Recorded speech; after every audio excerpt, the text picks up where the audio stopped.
5 दिवसाच्या बाप्पाला आज निरोप देणार आहे। गणेश विसर्जन मिरवणूक मार्गाची कोल्हापूर पोलिसांकडून पाहणी करण्यात आली। मिरवणूक मार्गावर 6 ठिकाणी आपत्कालीन मार्ग लेझर लाईट न वापरण्याचं पोलिसांचं गणेश मंडळांना आवाहन आहे। पोलीस अधीक्षक महेंद्र पंडित यांनी कोल्हापूर शहरातील गणेश विसर्जन मिरवणूक मार्गाची पाहणी केली।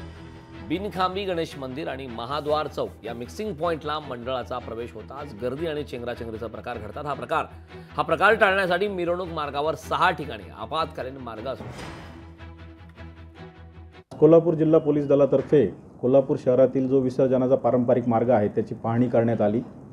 यामध्ये मागील वर्षी जो गर्दीचा अनुभव होता त्या अनुषंगाने कुठेही चेंगराचेंगरी होऊ नये, भाविकांना देखील कुठली अडचण येऊ नये किंवा मिरवणुका बघणाऱ्या नागरिकांना त्या दृष्टीने पर्यायी बाहेर जाण्याचे मार्ग कुठले असावेत, त्या ठिकाणी कुठल्या उपाययोजना कराव्यात, त्याचबरोबर रस्त्यावर कुठल्या इमारती धोकादायक वाटतात त्या ठिकाणी कुठली हानी होऊ नये यासाठी संबंधित स्थानिक स्वराज्य संस्थेला पत्रव्यवहार करणे, त्यांना कळवणे या बाबतीमध्ये आज नियोजन करण्यासाठीची पाहणी करण्यात आलेली आहे।